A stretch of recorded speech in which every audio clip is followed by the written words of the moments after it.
So, welcome everyone to this week's edition of Impactful Teamwork. My name's Julia Felton, and I'm your host again this week. And I just want to kick off today with a quote from my guest, which is: "The leaders of today should not be the leaders of tomorrow. A more balanced, holistic, inclusive, ecologically minded style of leadership will be more powerful in the future, one which prioritizes our collective well-being above all else." So, my guest today is Maria Brink, and Maria is the founder and president of Zynergy International. She's a leadership consultant, corporate coach, and speaker. And like me, she is passionate about changing the way that we lead businesses. So, Maria, so welcome to the podcast today. I'm so happy to have you here. Julia, I am honored to be here. Couldn't be more excited. Thank you. And I think there is so many things we're going to talk about today because you and I have been just Yeah. talking off air, and we're so on the same page about so many things that we want to waken the world up to the way that we need to lead better. Absolutely. Let's just kick off with, let's talk a little bit about leadership culture, because I always like to look at the container and the environment. And I know that you've talked in your book, and we'll talk about your book a little bit later on, that leadership culture hasn't evolved for like 10,000 years and it's actually killing business. Tell us a little bit more about what your thoughts are and how you came to that and how that's showing up in business. Yeah, as we talked a little bit about before the show, obviously straight out of my book, The Leadership We Need, is a chapter on the old traditional leadership compared to the modern leadership and what we need, in my opinion, and it sounds like in your opinion as well, forward and have a bright future. And it really start with having the right mindset. And I would like to question the mindset that runs business and governments, nations today. And since maybe we want to focus on business in this particular podcast, I'll be happy to do that. But it goes to a fundamental shift that I see needed in our mindset at so many levels. And if we go back to culture and 10,000 years of kind of the same mindset, what I'm really speaking to, and I know you read a little bit about in the book, is that it seems to me that we're stuck in a subconscious bias, if you will, Hmm. of who we find qualified and capable to lead. And it's not necessarily the leader that have our best intentions in mind and also does not have a long-term inclusive balanced type of leadership. What we tend to go for is probably out of survival back hundreds of thousands of years ago. We might have needed it for survival. Is a very aggressive, dominant, I would even call it hyper masculine type personality, man or woman, but as we've seen for the most part, pretty masculine and men dominated. I would say 10,000 years have been pretty much monopolized by men and this hyper masculinity. And of course, one of my questions in the book is how well is it truly serving us? And I even make the comparison to an kind of an subconscious desire and the want we have for sugar and fat. Once was crucial for our survival when we didn't know where our next calories were going to come from. But today we know, especially around the holidays, right?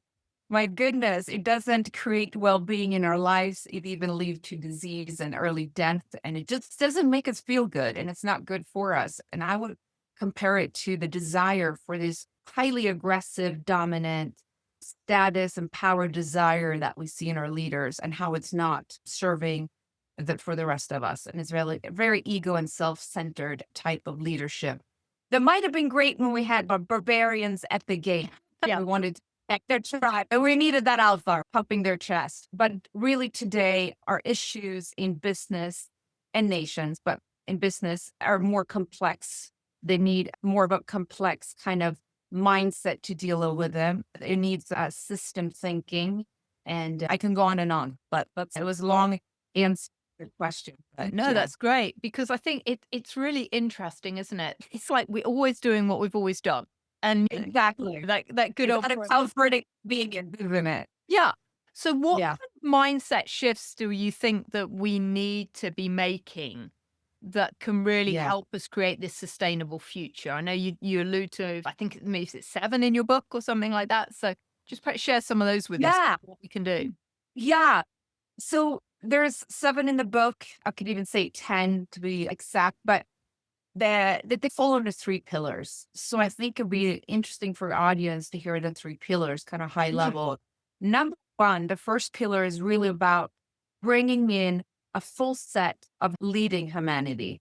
So we need to get out of the break up the leadership monopoly, if you will, and bringing women, minorities, indigenous people, bring voices to people that never had a voice before in leadership. That's going to be crucial.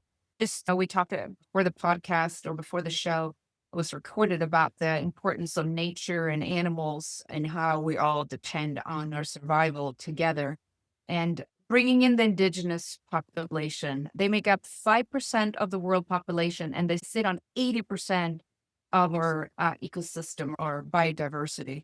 And as we've killed off 70% of our biodiversity since 1970, the way business is conducted, imagine the importance and the wisdom that they carry, the stewardship that we can really learn from in business and in the Western world. We absolutely need to get their voice into the conversation, into leadership, and into power positions if we are going to have a bright future. So that's number one. Number two is about widening our circles of connection. What do I mean by that? But it's really about going from me and the ego, as we're seeing playing out in the world today, leaders, right? At the best, there might be their families included at best. We cannot even look to our own nations anymore. We really need to become global citizens and even take it wider, include animals, all animals, insects, ecosystems. And I would even like to see, maybe this is a stretch for some people, but I would even like to see a true respect for the generations that came before us to understand what they went through to get you and I to where we're at today and show gratitude and also responsibility for the future generations yet to come and not minimize their importance in life, but it's truly compared to ours, even though they're not here yet. I think that's important to include. And then number three of the three pillars would be the inner balance between our masculine and feminine leadership traits. So we need to be daring, but we also need to be cautious. We need to be aggressive yet timid, right? We need to be bold and humble. And we need to have that balance, decisive, inclusive, confident, caring. And so we know how to balance that and how to show up in the situation in our best way, depending on who we're talking to, what the situation requires of us. But we cannot just be daring, egocentric, and aggressive, which is what we're seeing in most leaders in the world today. It's just not serving us anymore. So those are the three pillars. Again, a long answer, and I can break it down however you want, and if you want to stay there, but high level. Yeah. Yeah, and I think this is very interesting, actually. I'll just pick up on that last one, first of all, the inner balance between the masculine and feminine, because there's such paradoxes, right? They're the opposite sides of a coin, right? We want boldness and humility. And that's challenging, right? Because we know that even if we just look at different personality styles, it's like we want you 1 minute to be extrovert and the next minute to be introvert. And we know that people just naturally fall at different points along the spectrum, right? Yeah. Yeah. I guess what I'm hearing there is this is requiring leaders to be really adaptive and really flexible, but also really empathetic and have a lot of emotional intelligence in order to read the situation, to almost know which hat they need to put on at what time. Exactly.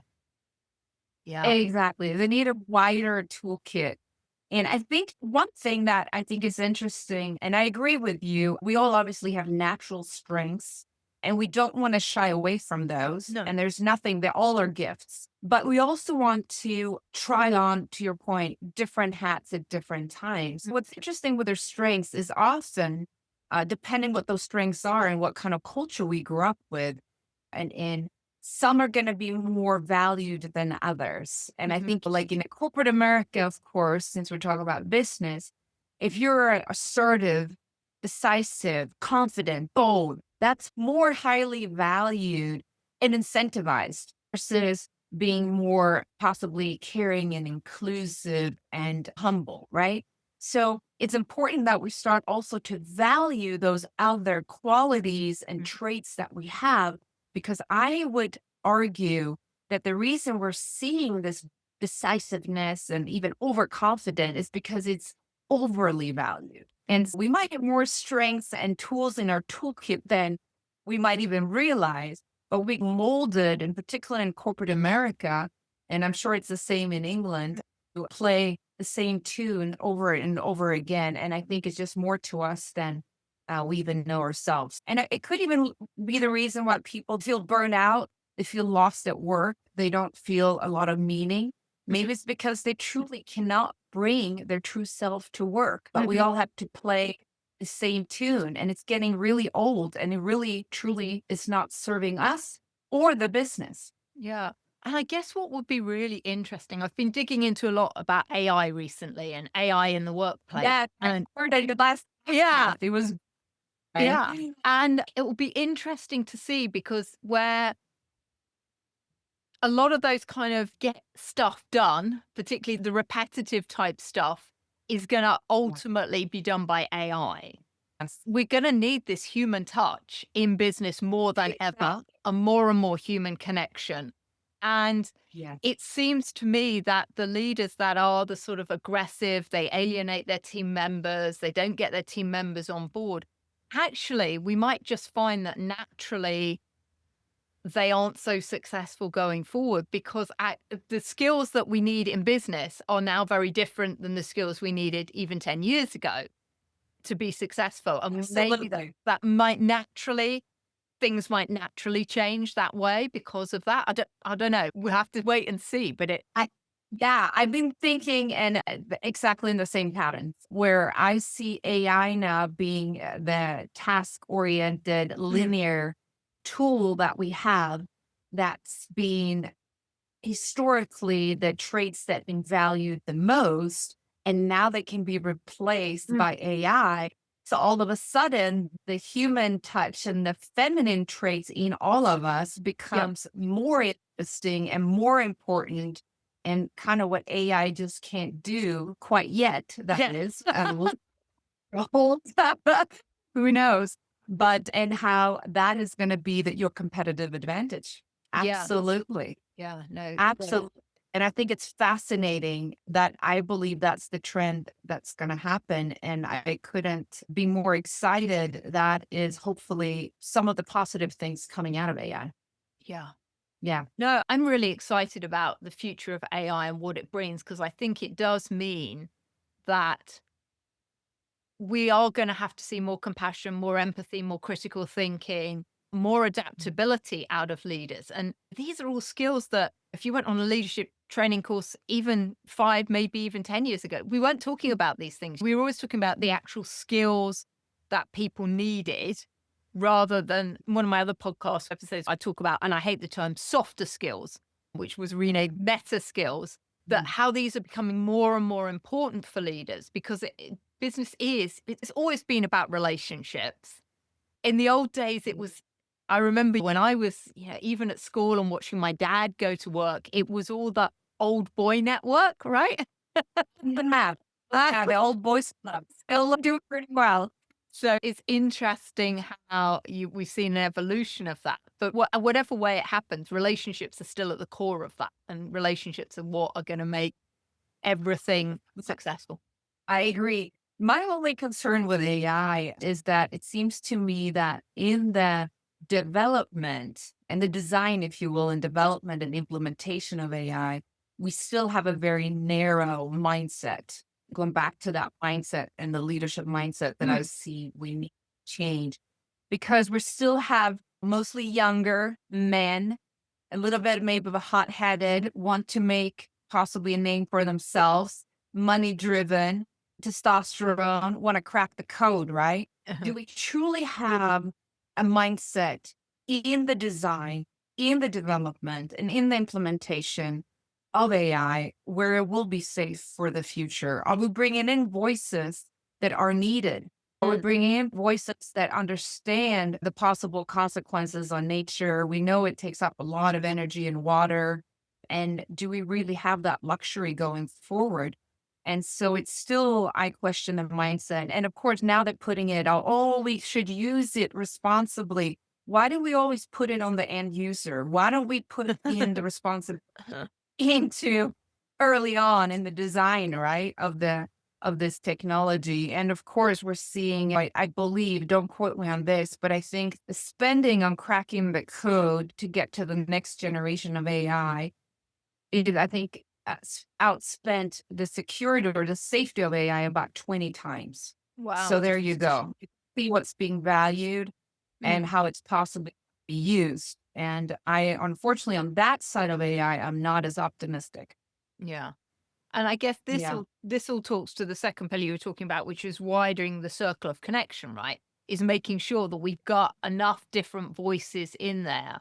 And you and I both know about the value of having people with different strengths, but importantly, different perspectives. Otherwise, we build a business that is very mono, goes down one way. And we know, and we've talked about this in the podcast before, about you tend to hire people like you. You know, it's very easy to build an organization with all mini Yeah. clones of you. But then you've all got the same skill set, you're all going the same way, and there's all these massive holes in the business. And therefore the need to have people with not only different skills, but different lens on seeing things is so important because our users are multiple people. I'm working with a startup company at the moment, and this is one of the things we've been talking about. The user experience is so important, whether that user Mm. experience is a team member within the organization or your physical end users and stakeholders of a product or service. We've all Mhm. got to be able to step into their shoes and how do they see it? And in a former role, I was designing tech in my corporate role. And that was one of the Yeah. things. It's all of a sudden having to go, okay, now I'm looking at this piece of technology I've designed through the lens of one of my customers. What do they need? What do my team Yeah. members need? You've got all these Mhm. different views, and that we've got to remember that's exactly the same with everything we do. We've got to get multiple perspectives on things. And I love, Julia, what you said there also about how we hire people just like ourselves. Now, that is actually another unconscious bias Yeah. that we have that probably served us back in the days where it was that safety around that. But really today, in this world, we really need to think beyond and include and invite people that look very differently from ourselves. It goes back to that craving for fat and sugar, craving for aggressive leadership and alpha males, inviting and including only people that look like ourselves. Today, those are barriers. Today, those are liabilities. And what we need more than ever is a diversity of thought. And to your point, different perspectives. And I just love that you pointed that out. Yes, And it's in that same playbook, old yeah, playbook. Yeah. I think the big challenge with unconscious bias, and maybe you have experienced this too, is the problem is you don't know you've got it, right? And Yeah. because it's Yeah. unconscious bias, it's in the name. And I'll Yeah. share a very personal story from corporate. When I first started in corporate and I became a manager of a team and I was hiring my first hire into the business. And I was working in accountancy firms, even though I wasn't an accountant. But Yep. my idea of the uniform for success was for a gentleman was a navy or grey pinstripe suit, because that's what my dad wore every single day when he got on the train to go to London.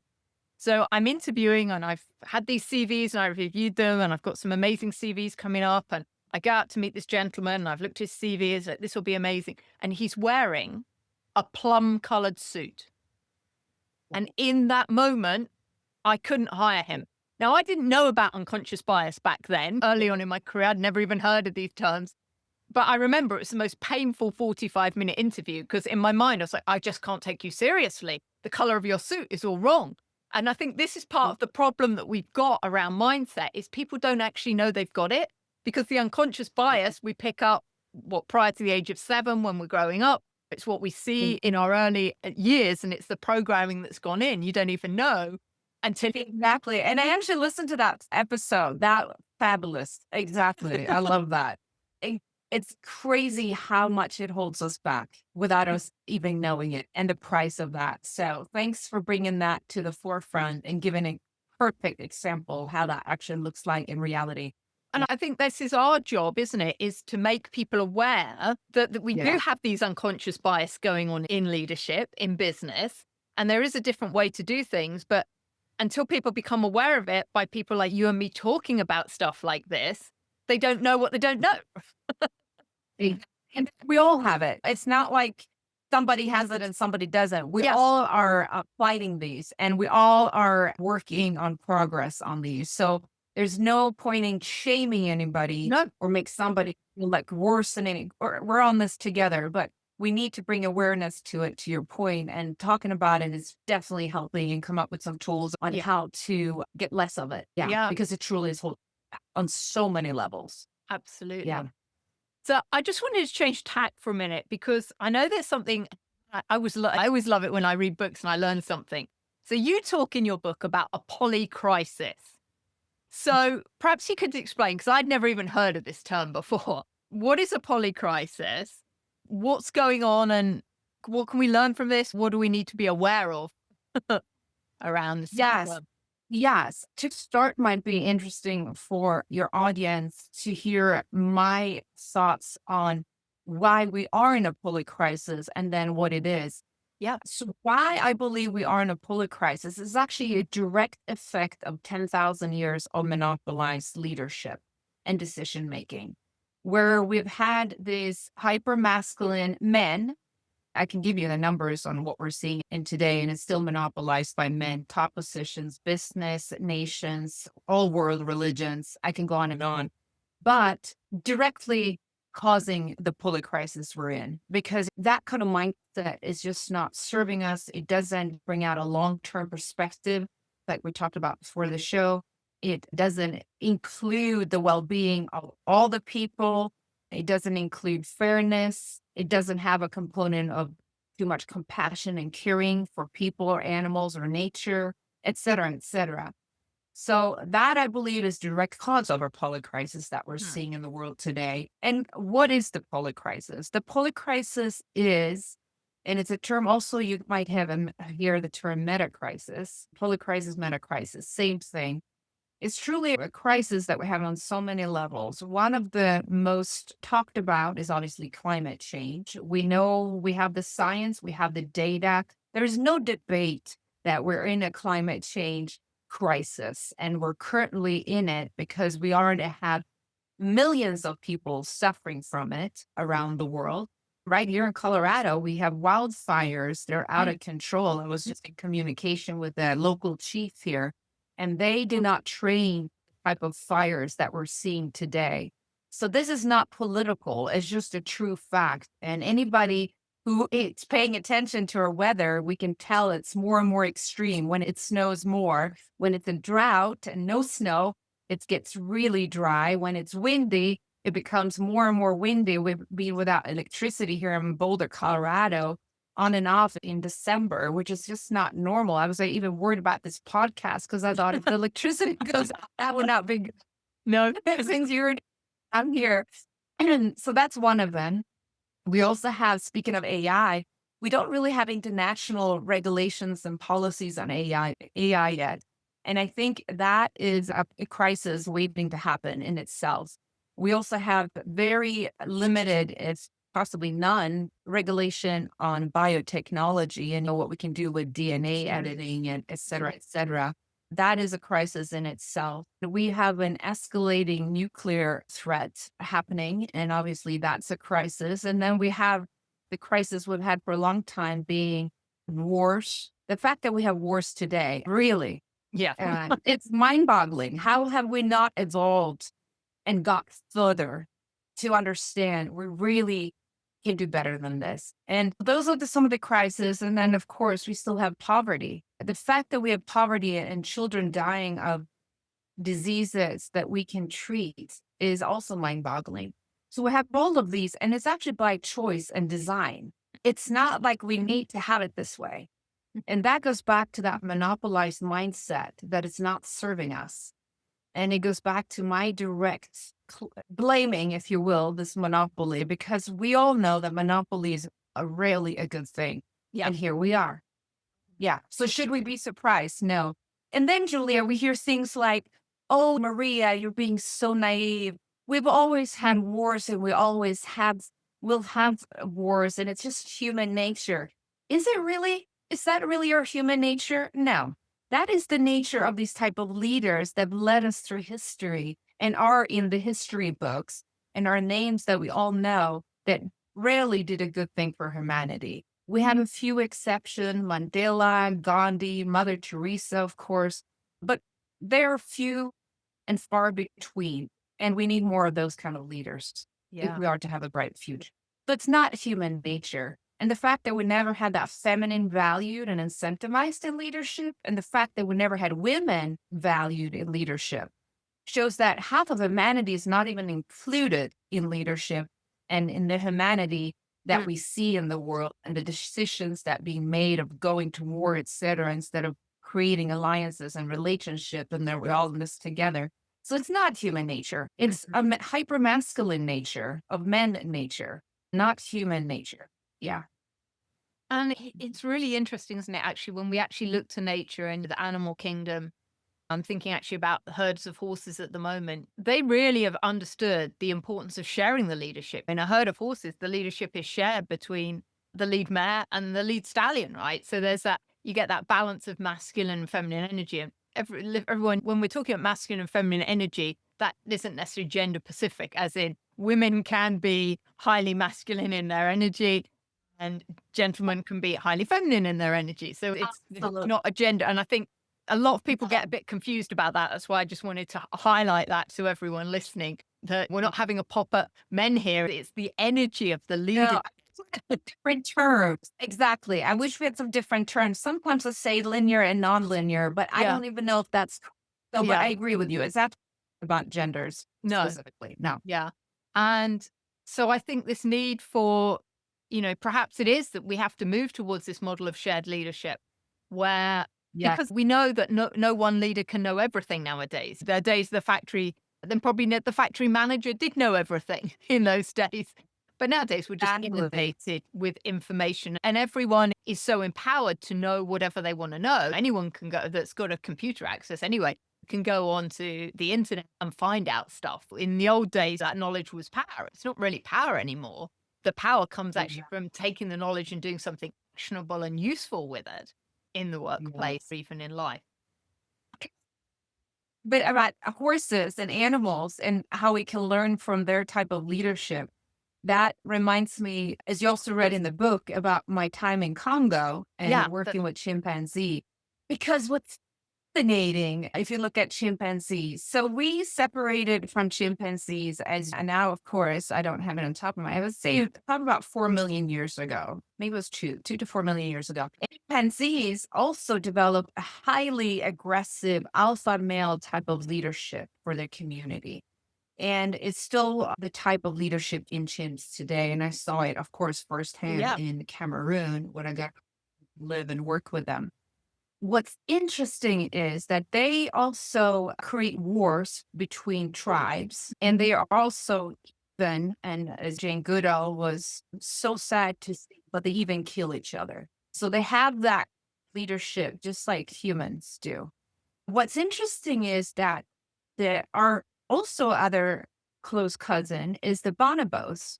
And bonobos for a long time, people would consider them being chimps as well, but they actually look, they're a little bit smaller and then they're darker. You could see the difference of chimps pretty well. They developed a very different leadership style, and it Okay. was by leadership being a group of females. And today, they live in peaceful communities. And when they run into another tribe, they actually even share food and collaborate. And yes, you can just see the stark difference here in type of leadership. And we all have survived. I Mhm. think that's a very important point. They weren't leading from a naive kind of trait and flowers and bees, and this is not the real world. No, they were also surviving and doing great today. I would actually even say they do much better than the alpha male type leadership that we're seeing in chimps. So there's a perfect example. And I'm not saying we need to go over to all feminine and female in groups and all that, but I'm saying, boy, can we learn from that? Yeah. Yeah. And I love that you had the opportunity to be there with the gorillas. I actually got to Uganda and saw the gorillas, but not peering over trees to try and see them out there. And it was fascinating. Are there any other leadership lessons that you brought back from the Congo that you'd like to share with people? Absolutely. We started the podcast with the importance of the indigenous population Yeah. and bring their voice in.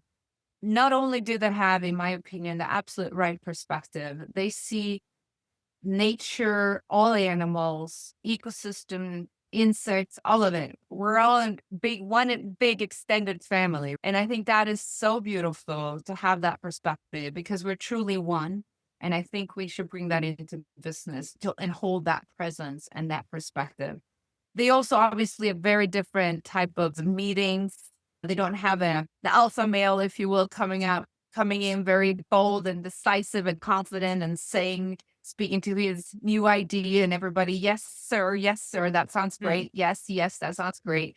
No, they have a more of a sitting in a community circle with all the community members speaking and the chief usually speaking last, making sure everybody feels seen and heard, which would be very nice. And obviously bring in that diversity of thought, if you will. Mm. So there's a lot we can learn from there as well. Just a very different, more slow pace, taking the time and seeing people for who they are and taking a lot of time to listen to them would be nice to see in the corporate boardrooms.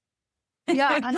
And I think the thing that I've observed from the indigenous populations is that they live in the present. They have slowed down because they're in the moment. They're paying Yeah. attention to everything that's going on around them. Now, part of that is a survival mechanism because I know when I went to live in the African bush, if you're not paying attention, you might be some lion's dinner the next moment. You've got to pay attention. And I think the indigenous populations that live out in nature, they're really tuned in. They've got to live in the moment to what's going on. And therefore, by doing that, you are more present, you're more grounded, you have the opportunity to really hear what other people are saying to you rather than Yeah. it's has so many times people have conversations, but they don't really hear what's happened and Yeah. what was said to them. Yeah. Yeah. And they're just a lot more intuitive, I think, because they're really listening and paying attention to the whole, themselves, the environment, and everything around them. And I think there's so much as leaders that we can learn about that power of slowing down to speed up and just being in the moment. And then we don't have to steamroll through things because actually, when you're in the moment, you've got all the time in the world. That exactly. And I would even add to that one more thing that I'm sure you point to is that when you have this perspective of the extended family and you have a respect for the generations that came before you and the responsibility for future Mhm. generations, it also creates this amazing sense of belonging because you're part of that. Mm. And I think and that connection and sense of belonging gives you so much meaning in the moment. Yeah. And I think it's something that is truly missing in our Mm. Western world and maybe more so in the corporate Western world. And something I know from being in the corporate environment, I felt, what's the point? There's no meaning here. Why am I doing this job just for a quota? I was in sales and I thought, and that's when I quit my job and moved to Cameroon. It's because I felt lost and I did find it. It's the connection that I didn't have. Mhm. And I didn't have the connection to the larger understanding of the world, which they have obviously naturally. And I love that. So that's Yeah. something else that I've probably felt that is a true gift for us that since Mm. we don't have that same sense in our everyday lives. Yeah, and I think particularly since COVID, this whole need of belonging and connection has just become really heightened for people because people Yes. didn't know they needed it until people got really isolated and they're like, "Oh, wow, this isn't a good feeling." And so I think belonging is a massive thing that everyone is really striving for. And that Yes. sense of belonging because everybody's going so fast. I always say we're more connected, we've got more social media friends than ever before, and we're more disconnected than ever before. Because this notion of connection is flimsy that we think, oh, we've got all these friends, it's great, but they're not the people that have got your back, you know? True connection. Exactly. Yeah. And that's where we've got to slow down because everyone's been going so fast that we haven't Yeah. invested in to go back to where we started, in the relationships and that. And therefore, we don't have that sense of belonging. And so I Yeah. think as leaders as well, we need to Mhm. create that sense of belonging. I love that in the horse herds they're all about health, harmony, and unity. That's what their mission is. They want to keep everyone together. And that's what, as leaders, we need to create that health, harmony, and unity in the workplace. And that comes through that sense of belonging for people. Yeah. Absolutely. Absolutely. And you definitely don't have to go to Africa for that. No, It's all around. no. So all of this that you and I are talking about, even though we brought Africa in because maybe that was the aha moment for us, but Yeah. the reality is all around us every day. Yeah. Just like have the feminine, the masculine leadership traits in all of us. And it's just to your point, it's a question of slowing down and becoming aware and start valuing it. Yeah. Yes. Yeah. Maria, as we bring this to a close, do you want to tell people a lot about your book, how they can get it, how they can get in contact with you? Because yeah, I'm loving your Sure. book. Yeah. The book, The Leadership We Need, A New Mindset for a Brighter Future, it just came out end of last year. And it should be available at all online bookstores. And of course, would love to hear from you, and reviews on the book would be amazing. I obviously learning and growing and leadership as well. And I'm sure I have blind spots like everybody else. And of course, like we talked earlier, my own biases. So please voice your opinions. And they can get a hold of me on LinkedIn, just Maria Brink, Brinck, and or on my website, Zynergy International. And I'd be more than excited to continue this conversation with each and single one of you. Fabulous. So we'll put all of those links in the show notes for everybody. So you've got those. So, Maria, thank you so much. I have so loved this conversation. I love it when I can geek out with somebody who's on the same page as me about what we need to do Yeah. in business. It's super, super exciting. So, thank you so much for your time today. I really appreciate you coming on the podcast. And hopefully, we can catch up with you maybe sometime in the future and continue the conversation. Absolutely. Thank you so much, Julia, for having me on here and inviting me to your amazing podcast. Thank you. Thank you. No, thank you. So, everyone, until next week, love you to reflect on some of the things that we've been talking about today. Lots and lots of different topics, and we'll catch you next week. Okay. Bye bye, everybody.